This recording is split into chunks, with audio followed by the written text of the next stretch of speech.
Hello guys, welcome back to my mini blog. সবাই কেমন আছো? আশা করছি সবাই ভালো আছো। সকাল সকাল আমি স্নান করে চললাম ছাদে জামা কাপড় মেলতে।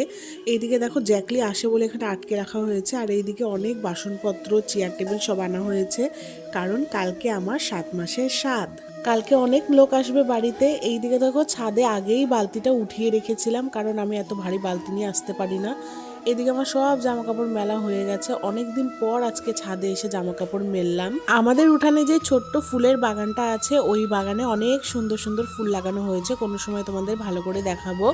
এইদিকে দেখো সোয়েটারগুলো যে মেলে দিয়েছিলাম, ওই সোয়েটারগুলো থেকে জল বেরোচ্ছিল, ওগুলোই আমি চিপে দিচ্ছি। ছাদের সমস্ত কাজ শেষ, তারপর গেটটাকে আবারও আগের মতো আটকে রাখলাম। এখন নিচে যাব। নিচে এসে দেখছি জ্যাকলি শুয়ে শুয়ে কাঁপছে। ওও আমার সঙ্গে ছাদে গিয়েছিল, আগে আগে চলে এসছে। তো আমি ওকে এখানে ভালো করে ঢেকে দিচ্ছিলাম যেন ওর ঠান্ডাটা না লাগে। আজকে দুপুরে করেছিলাম কদবেল মাখা। রোদে বসে দুপুরবেলা এইভাবে টকটক জিনিস খেতে খুব ভালো লাগে।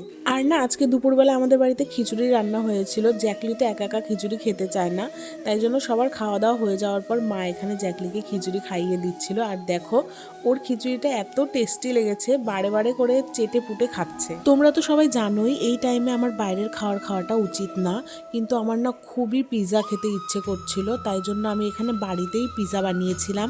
পিৎজাটা এত বেশি ভালো হয়েছিল, আমি তো আর নেক্সট টাইম কোনো দিনও বাইরে থেকে পিৎজা খাবো না, বাড়িতেই বানিয়ে খাবো। আশা করছি তোমরা দেখেই বুঝতে পারছো এটা কতটা টেস্টি হয়েছিল। তোমরাও যদি এত টেস্টি একটা পিৎজা বানাতে চাও বাড়িতে, তাহলে রেসিপির জন্য কমেন্ট করে জানাও।